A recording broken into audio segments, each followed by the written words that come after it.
This is Bringing the Darkness to the Light with Catherine Nadal, professional psychic medium. Today's guest is Lesli Sanders. He is from Prophets of Addiction. Prophets of Addiction is a West Coast-based glam, punk, and rollers. They have released the new music video for the track Slipping Away from their latest album, Face the Music, through Brave Words Records.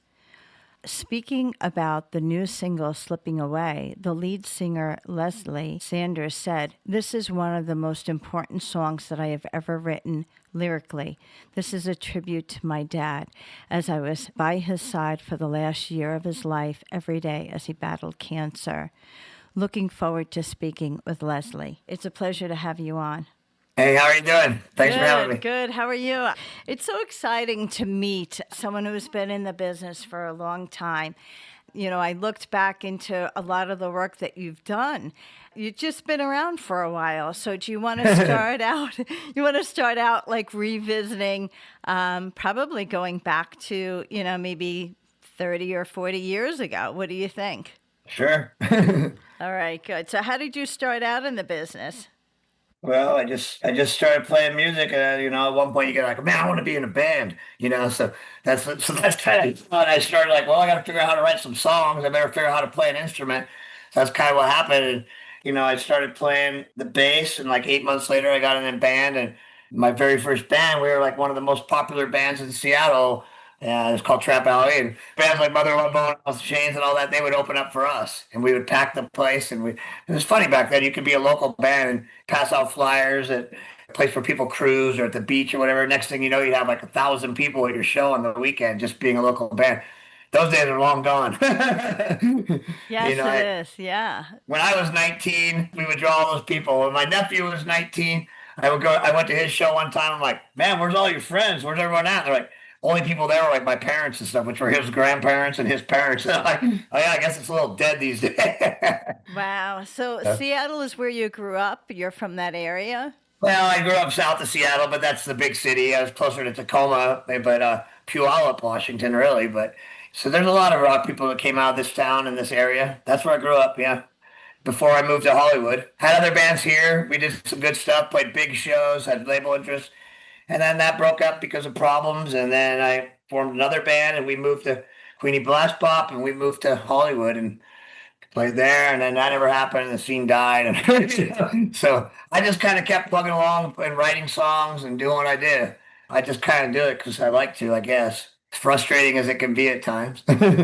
Yes. So the scene has changed, like you mentioned. Going back to that particular time, you being around 19 or 20, we're talking around maybe the late 80s, early 90s.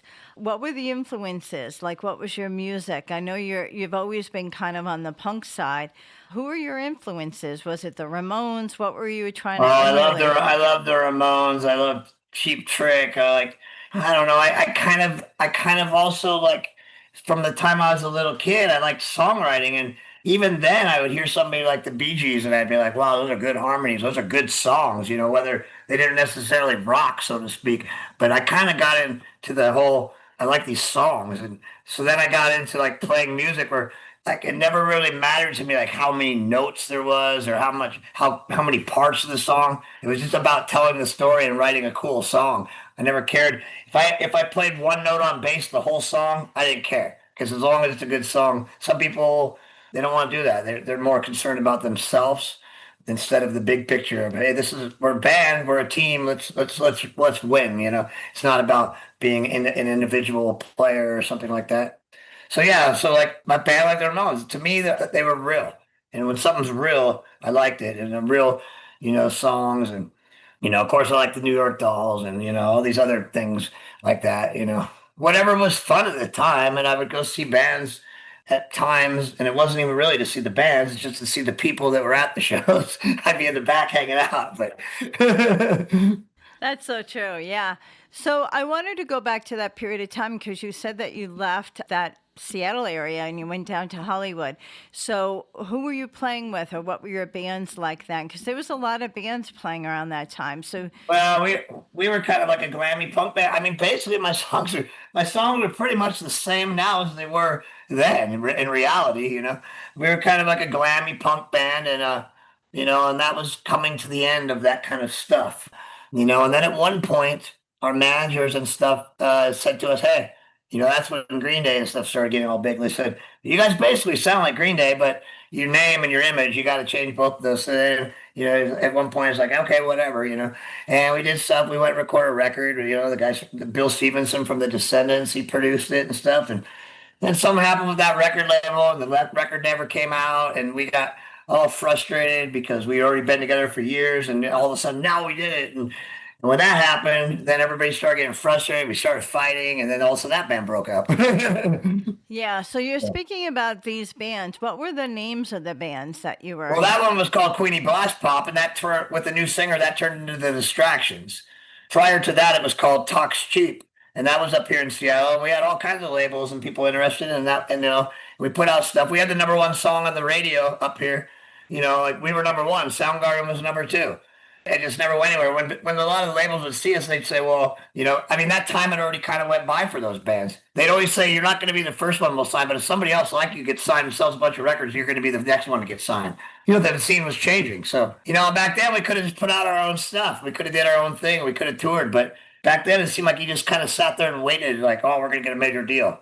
I mean, some of the punk bands did it that way. And I was young still. I didn't know that we should have just said, you know what, let's record a record. Let's go tour. Let's go do this and that. We just kind of waited around, and a lot of it was just more important was just partying. There wasn't really a business aspect of it when we were that young. When you're a teenager in early 20s, at least back then, you didn't think about the business so much. It was just like, come on, let's go to the club and find some chicks and go hang out. Where's the party this weekend? That's what the goal was. It seemed like. I mean, we practiced all the time and stuff too, and then we'd go out and flyer and whatever else, but. Yeah, I kind of remember there was like a reference to like Pretty Boy Floyd. Were you like involved in that? I was in that band for several years at one point, and I wrote most of the one record, Size Really Does Matter. I wrote most of that stuff. Yeah, so I was in there for a while. And we toured. We toured a bunch when I was in there. Went to Japan a few times, went to England a few times, played some big festivals, played with Poison. We did some stuff. That was a different thing. I had fun. It was fun, but it's a different thing than how I technically write songs. Yes, but they were still considered glam punk, right? Well, I think they were more like glam metal, but yeah, Okay. I mean, it's kind of more metal than punk, I would say, but Yeah, well, it's definitely a recognizable name. I mean, if you yeah. say I mean, that maybe the record I wrote sounded kind of more glam punk. So you got these people that say that's the best record of Pretty Boy Floyd because it sounds glam punk. Those are the people that like the songs I write, but the traditional people like the Pretty Boy Floyd, they don't like that record as much because it doesn't sound like the first record of Pretty Boy Floyd. Somebody said something, people were arguing online about that, and I said, "Oh, sorry, I can't really write songs about high school and stuff. I'm not good at it." yeah, that I understand. Songwriting is actually, to me, very interesting because most of the songs that I like are about real experiences. And when it's more of that bubblegum kind of catchy stuff, I'm not interested in it. But when it tells Yeah. a story, like your music does, that really makes an impact. Yeah, well, usually I like to write songs too. Like that one song, Let's Get High. That's a perfect example of it's a clever lyrics and it's not about doing drugs. It's absolutely not about that. And that one's pretty blatant that that's what it's about. But a lot of times I like the songs, there's always double meanings. They always mean different things. I've entered rooms before where people are like, what does that line mean in that song? And I'm like, and then one guy's like, it means this, right? I'm like, and the other guy's, no, it means this. We've been arguing about it for like 2 hours. I came back to a party one time. They're like, we've been arguing about it.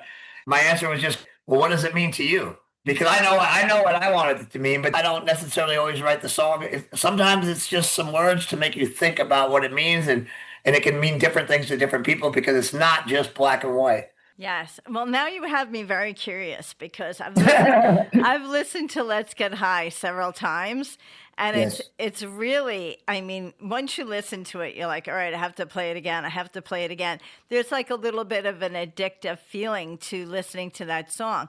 So if it doesn't mean Let's Get High, what does it mean? Well, it does mean let's get high. It just doesn't mean doing drugs and getting high. So, like, I don't know if have you seen the video for it? Yes, I did. And I So saw yeah. they're sitting on a bed. One of your guys is sitting on a bed in a hotel room. Well, that's playing the solo. But at the beginning, it says something about how the music, buying a record used to be like a musical experience. So you would save up your money, you do your paper route, you'd mow lawns, whatever. I mean, unless your parents just gave you money, mine didn't. And you'd save up your money because you knew the new record was coming out, but it might not be coming out for 3 months. And you would wait, you'd have your money, and that record would come out. And then once you knew it was going to come out, you'd ride your bike or whatever to the store and you would buy that record.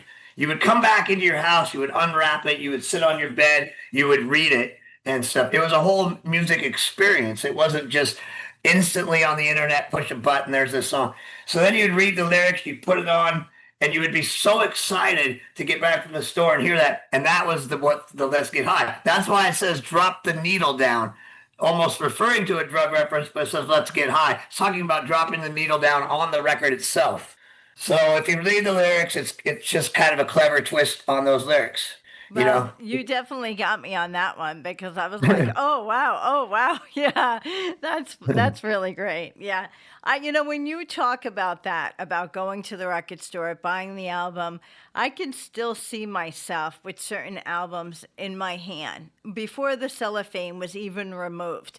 I was that's what I'm, holding it like it was gold, that's and what I'm saying. There was a whole experience, and exactly. you would plan it all. You'd go to the record store, you'd buy it, you'd ride your bike home, or whatever way you did. You'd get back home, you'd start looking at the back of it. Then you'd have to take the plastic off, and you start reading. You want to read the special thanks. You'd want to read all this stuff. You'd put it on the player. You'd be blasting it. Meanwhile, still reading, looking at the pictures. It was this whole thing, but at the same time, you were so excited about it. That's where the Let's Get High comes from.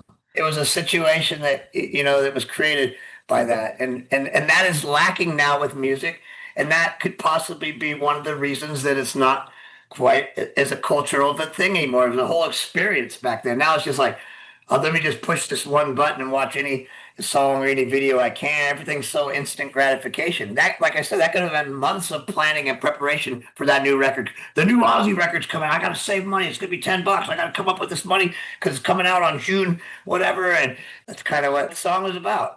Yes, well, you definitely got me on that one. So I want the audience to listen to it. So we're going to play Let's Get High.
Drop the needle down.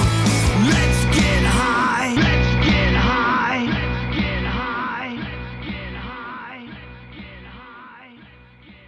Wow, I just really love that song. I just love now hearing your kind of conversation about it. Just really takes me back to kind of learning about music because, you know, that's one point you brought up about buying the album because when I was younger, I would only hear certain songs, mostly on the radio.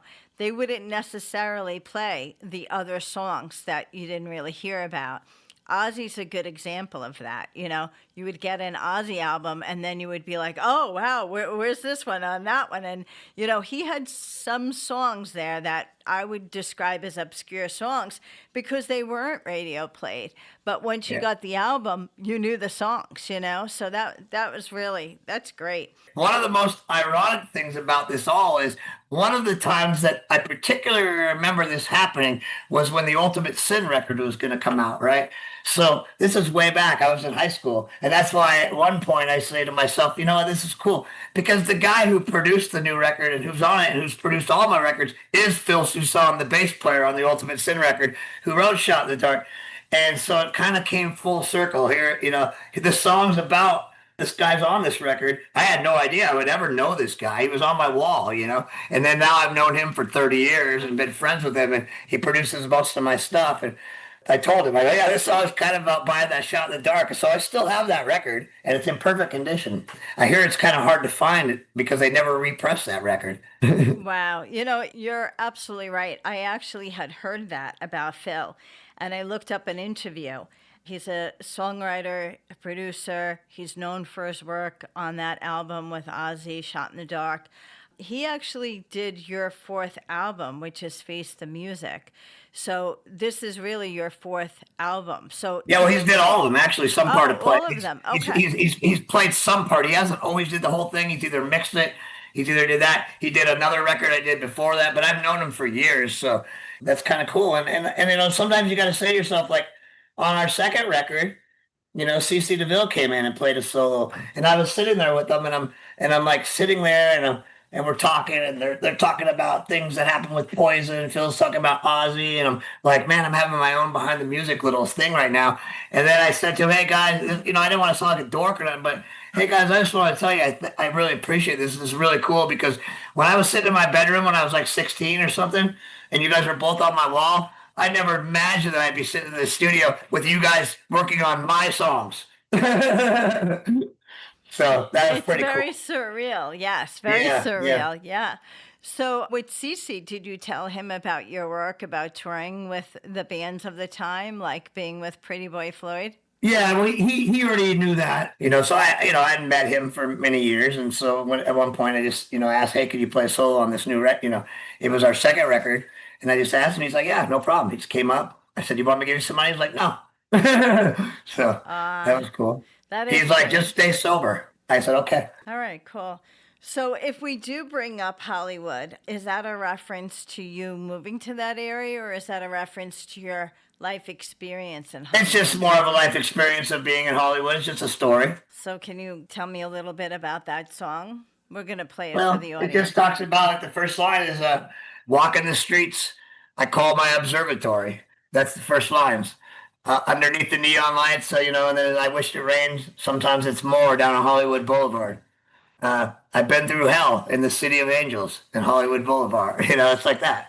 So it's just a song about Hollywood and about, you know, it doesn't necessarily state any particular incidences. It's just a little story of Hollywood. Do you think that your life changed drastically when you went to Hollywood, or do you think your life would have had the same trajectory if you stayed maybe in the Washington State or the Seattle area? I'm not sure. I think that, you know, going to Hollywood changed some ways, and some ways it didn't. Obviously, I did a lot of the same stuff, but sometimes you get kind of caught up in the fakeness of, you know, oh, I can go anywhere I go, I can get in free, and everything I can do this. And I know that people, you feel all important, but you're not really. You're important in the scene. You can go to every party in the hills, and you're hanging with all these celebrities and all that. But what does that mean? Everyone's just out doing drugs and drinking, and at the end of the day, nobody really cares, probably, you know. I'm not sure. I don't really know how to answer that because you never know that. But That's I'm that's just glad I survived through it all and yes, made yes. it back home to be around for like when my dad ended up getting sick and stuff. And if I was all wasted still and high, and I mean, I wouldn't have been there for him probably. I'd either be still in Hollywood or off doing something because I was self-centered and cared about myself and doing, drinking and doing drugs and stuff. So I was very happy when that all happened that I was there. Yes, yes. I agree with that. But also, it's interesting how life experiences kind of show us things that maybe we would see or maybe we wouldn't see in life, but it's how we deal with it. And I'm so proud of you to have this reflection in your life and see your gratitude because changing the life from going from a state of where you were to living a life of sobriety is really important. And not just for yourself, but also for the gratitude of family, to realize how other people might need you. Yeah, well, that's the one good thing is it seems like I kind of got my act together, and I was pretty much getting my stuff together for a long time before that. But I'm just like I said, I'm glad. The most important thing to me about it all was not for myself, so to speak, in some ways, but so I can be a help to others, and that's what I was for my dad, and then now for my mom to continue to help them and be there for them. As frustrating as it can be. Yes, that I understand. So, well, this is great. So, we're going to play the song Hollywood.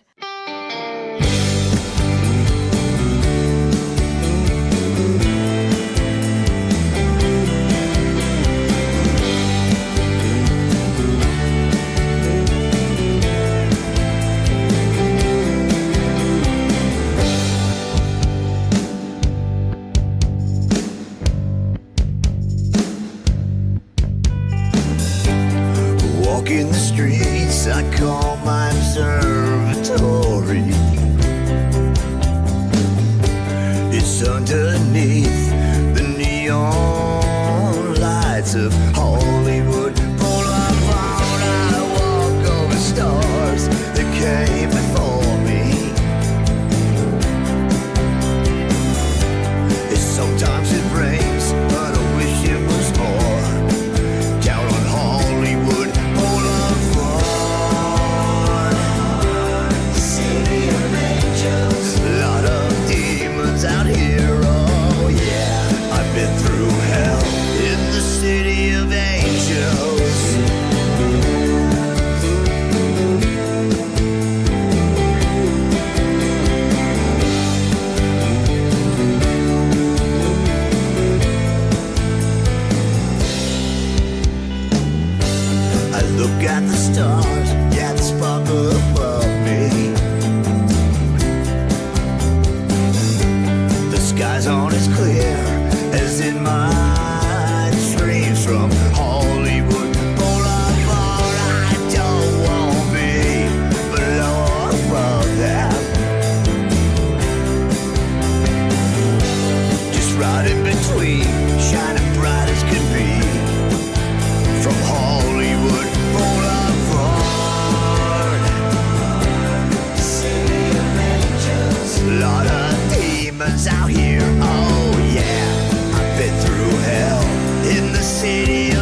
happens out here.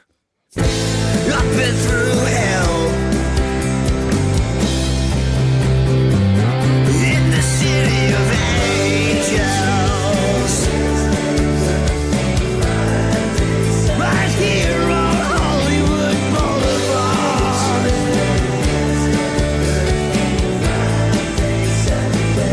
In the city of angels.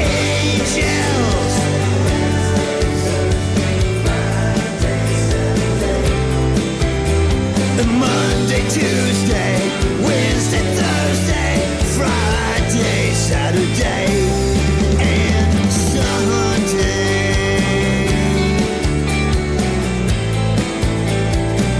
Yeah, even on Sunday.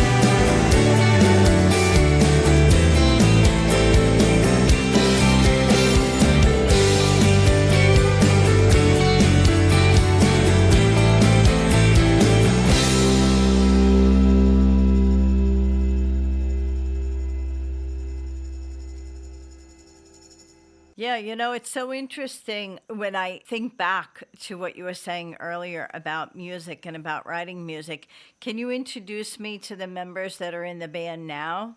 Well, I guess there's like three core members, and that's myself. I can play the guitar or bass or whatever, and then the drummer Wayne Stokely, he's in there, and then there's the guitar player Chad Dratz, and that's kind of the three core people. Phil played bass on the record because I wanted to just focus on singing on it. I didn't want to have to play the bass, and then I could play some guitar and stuff on it.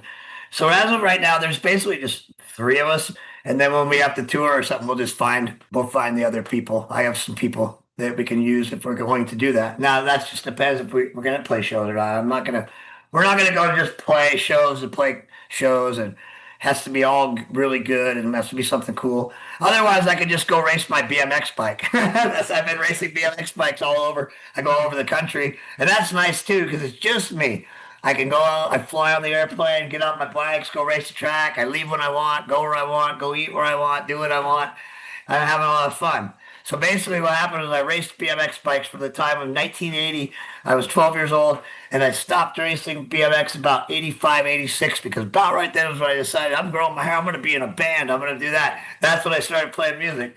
Now, as I'm getting older, now all of a sudden during COVID, there was nothing else to do. Well, after I took care of my dad for like a year and a half, then my mom needed back surgery. So once he passed away, I had to get my mom back surgery. Then I had to help her for a few months. So at that point, I hadn't toured or nothing, and that's all I was doing before was touring for several years. After that back surgery, I'm like, all right, fine, I gotta play. It's been like 2 years I haven't done anything like that. I just been sitting here in this one town, and I decided, well, I'll book this acoustic gig, and then I'll get the band back together, and we'll do some touring and stuff. Bam, COVID hits. So now I can't tour, I can't do anything. So I thought back. At one point, I always had some ideas. Oh, maybe I should race BMX again. That might be fun. I know they're still doing that. That's when I got the great idea to race BMX because of that. And first time I went to the track after not even riding a bike for like 5 years, I crashed, broke my wrist, broke some fingers. And I couldn't wait for it to heal up and start racing again right after that.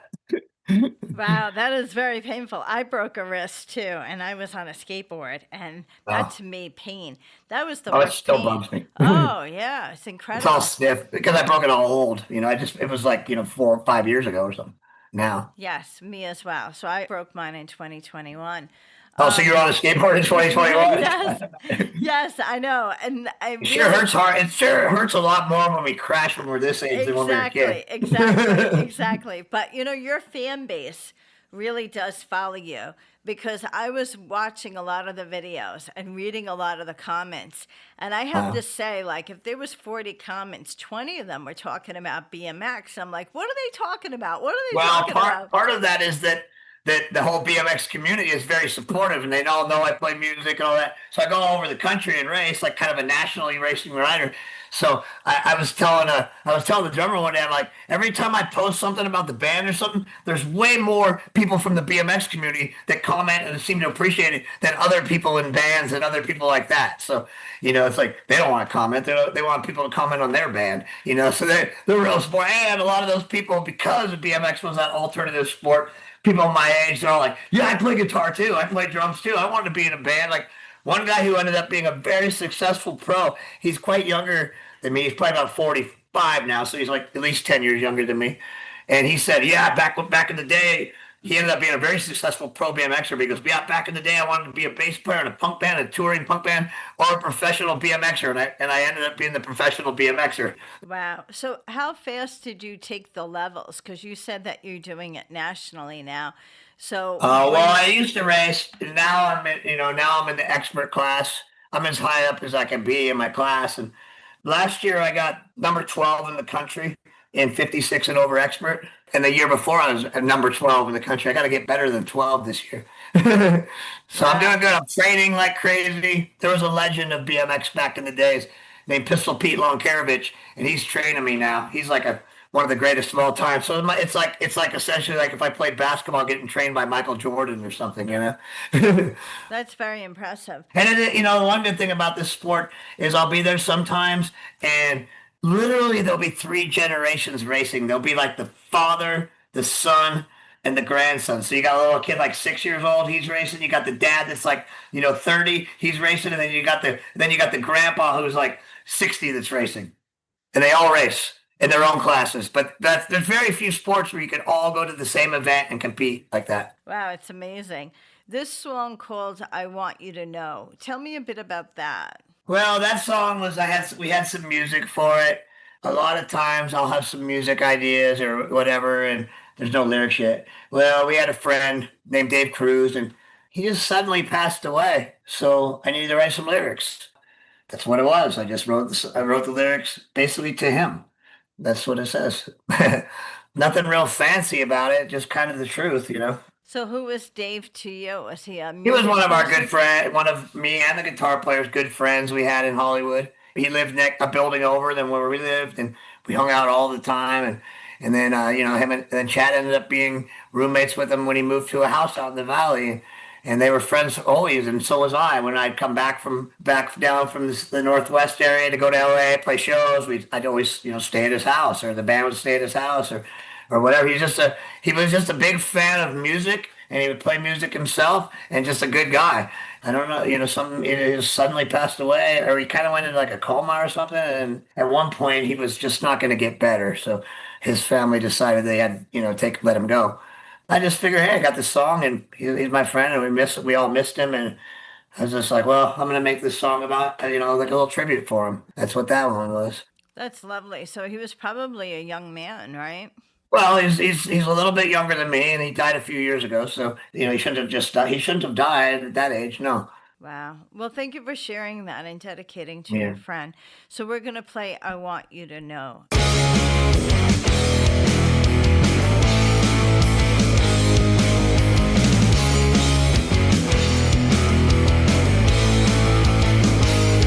Just when you think you got it all figured out, another situation in life, and it's all put in doubt. I want you to know, you got me all triggered now. An exploration of life when it's put to the test. There's no good way to say goodbye. I'll see you on the other side of the stars. You're gone from sight, always in our hearts till we meet again. Trust what I say, my actions speak louder. You'll always be near, and for that I'll be blessed. There's no easy fix, if there was you'd be here. What can I do for you once my love is expressed? There's no good way to say goodbye. I'll see you on the other side of the stars. You're gone from always in our hearts till we meet again.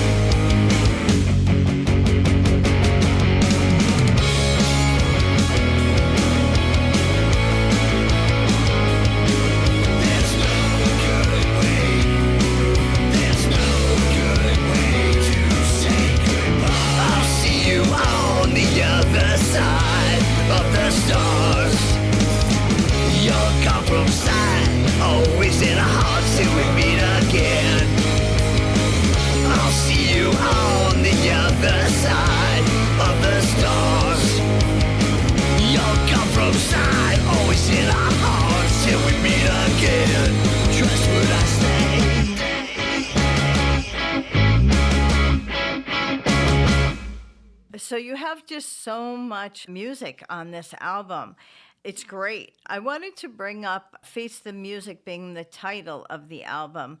How did you all come up with that, or how did you feel about this being the fourth album? And Well, it's kind of a funny story actually, because face the music is kind of means what it means. You can like, hey, it's kind of like facing the consequences, or for something that you do. So that fits perfect, especially with the Prophets of Addiction. So that fits. But the way that I really thought about it is because we kind of live all over the country, so we didn't have a chance to do a photo shoot. I had a friend, this girl, May, she drew those faces that are on there. So I had all these individual faces that were sent to me with a file so I could compile them together to make the artwork. Well, guess what? I had a bunch of faces. So I was like, Face the Music. Oh, okay, cool. That's what we'll call it. oh wow, that's wild. And then I had all these faces that I had to arrange to put on the artwork. And I had these faces, these cartoon, or not cartoon, but drawings. And then Face the Music, and then it fit, and it kind of worked in all different ways, that title. So it was like, hey, I got this idea. It's face. Oh, that's great. Yeah, let's do it. That's wild. So how far spread are the members of the band? I mean, are they well, like well, Chad lived in L.A. Hollywood. He was still in L.A. Hollywood, but he's actually now he's in Virginia, and Wayne lives in Dallas, and I'm back up here in the Northwest, Tacoma, Seattle area. I have a house in Spokane, in Eastern, north of Spokane, a place called Deer Park. So I go there, but then I'm here right now. I'm at my mom's house over here because I need to help her, and she needs help, and I help her do stuff at the house. And she got a brand new house a few years ago, after my dad passed away. It's interesting when you talked about the band being a trio. Is there? Well, it's not really a trio, but I mean, it kind of is the core members. Like Phil played bass, so there's a fourth guy, but he's not really in the band. And the core members we have, and when if we find the real members, we find more. But I can always make recordings and make music. It doesn't matter how many people are there. But I know that the drummer's committed and Chad's committed, so that's three of us. If we need to play live, we'll have to find other people to come. It would not be three people live because we couldn't pull this off with three people. Well, it's exciting that this music is out there, and it's exciting that you're still doing it. So I wanted to get into the conversation about your stepdad, because the promotion right now is on your song Slipping Away.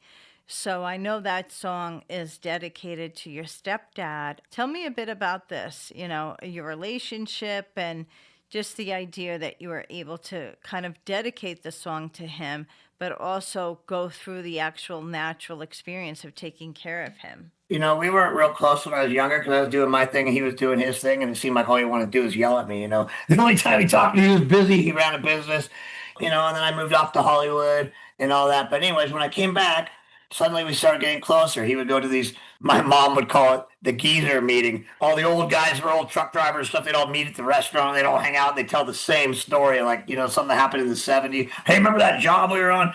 But anyhow, I would go with him. At first, he would be like, no, you don't want to go, do you? I go, yeah, I want to go. All right. Next thing you know, he's like, hey, you coming with me this week? You coming with me this week? Oh, I got to go record. Oh, man, what about next week? So all of a sudden, we started doing it. We started hanging out more and more. We started hanging out. And he'd go walk. He was walking like 4 miles a day, trying to keep in shape. And so I'd go do that just to hang out with him. We started getting closer and closer. Well, suddenly he started saying, man, before that, he was like, keep in mind, he worked till he was like 80 years old, still driving like transfer dump trucks and stuff. And he owned them. He owned other ones. People worked for him and stuff. So he's still working. he started complaining how his shoulder hurt and all this other stuff was hurting. Because before that, I was like, man, this guy's gonna live forever. He's still working. He'd be under the trucks changing oil, jumping out of the back of the pickup truck, onto the ground. But he's 80. And then, but suddenly he started hurting. One day, he almost passed out. And I said, well, we gotta go to the hospital. So I took him down to the emergency room. That's when the doctor, after all the tests, the doctor comes back and, my dad wasn't real, like a lot of guys, he wasn't real observant. So, he might have had pee in his blood in his pee and stuff like that. But they're like, you got stage 4 kidney cancer. So he already had it. It was already spread all over his body by that point. So that's probably what the pain was he was feeling, because it was in his neck and his knees, shoulder, it was all over in other organs. And make a long story short, you got cancer and you're probably going to die. They didn't say that, but that's what it was. So at that point, I had a tour booked. This is the first year I had a tour booked for the whole band, and we went and did that tour. Came back. He was still okay, even though he was sick. He was still okay. We went to that tour, and then I got back in like August or whatever, and then I had another tour booked. So I canceled that tour because it started getting worse. And then I basically just hung out with him every day, in and out of the hospital. And as he got worse, in and out of the hospital, in and out of the care center, back home. I'm sleeping on the couch. I know he's got a little buzzer. I have to run in there at night. I got to get him out of bed in the mornings. He just got weaker and weaker, and I have to get him dressed. But meanwhile, we would drive around. We would get in the car because he wanted it, because it was really cold all the time. So we get in the pickup truck. We drive around, go to the lake and stuff. Meanwhile, I'm just drenched in sweat because he's got the heater cranked up. He's like, he goes, "Hey, you're not too hot." I'm like, "Oh, no, I'm fine." Just sweating like crazy, because I wanted him to be comfortable. That was more important to me than myself. And we would just drive around and we would talk, and that's where it talks about. That's why it talks about the 4th of July and stuff in that song, because on the 4th of July we drove around, we parked the car just in this dark spot because we tried to go to the waterfront, but it was so crowded and crazy. He was so weak he couldn't walk, so we just parked the car in this dark little area, watched the fireworks from the car. That's basically what the song's about. Is just our final time. So he was slipping away. And so we spent time, and so it talks about just driving. We had nowhere to go. We hit the road, nowhere to go. That's what I meant. We didn't really have nowhere to go. We just drive. Sometimes we drive around and look at cars. He's like, "Hey, let's take a ride down to here," like a place that had a bunch of car lots with old cars and stuff. So we just drive by and look at that, and we go, go to eat and stuff. And that's just kind of what the song's about, to the very end. And that's why it says, and those words you tried to say right as he was ready to die, as they said he was going to die, he kind of reached to me and said, he was trying to say something to me. And I always wondered what he was trying to say to me, but I could never understand it. So that's what it says. And those words you try to say, I think about every day. And that's because I wonder what he wanted to say to me at the very end, but I'll never know. Well, that was a beautiful experience that you gave him. I think it's even very remarkable that you had such an amazing experience and relationship later in your life. And sometimes it's all about timing with people, because if you had a different experience when you were younger, it may have been a lot different. So that's a really nice connection that you found with him. Yeah. I mean, it was good. I'd come every morning to like a care center. He would start to lose his mind. It was funny though, because even when he was losing his mind, it would still be about work.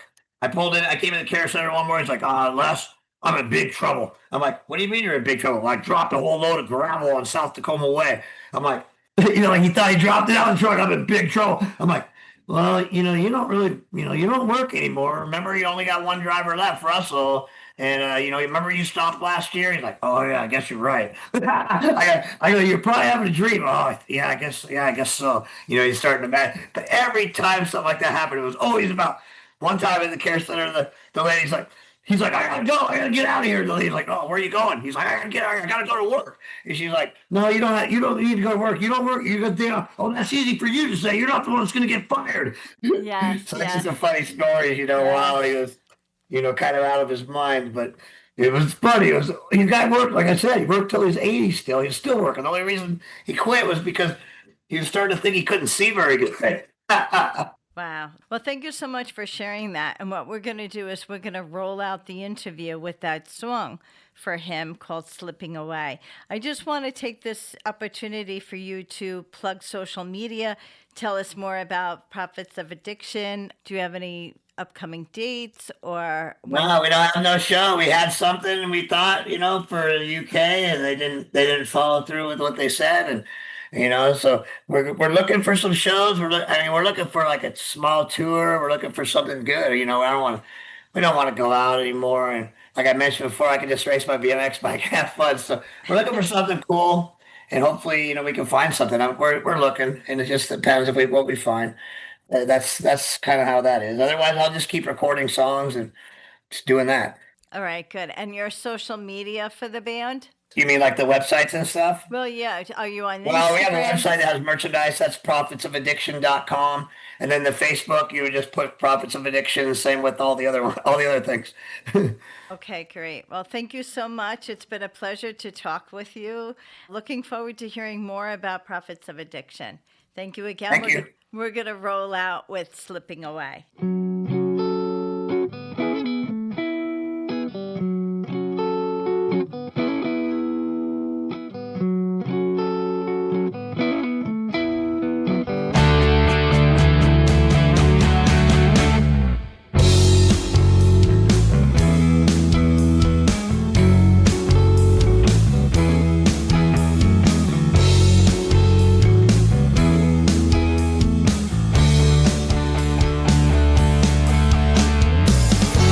Your hand was cold. I felt your soul slowly slipping away. I held you low. You had to go slowly slipping away. Always remember to look at the sky. Fireworks, 4th of July. And don't let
You have been listening to Bringing the Darkness to the Light with Catherine Adele, professional psychic medium, Dream Central Station, LLC.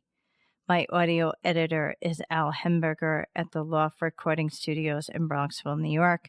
This is WNEW 102.7 FM radio.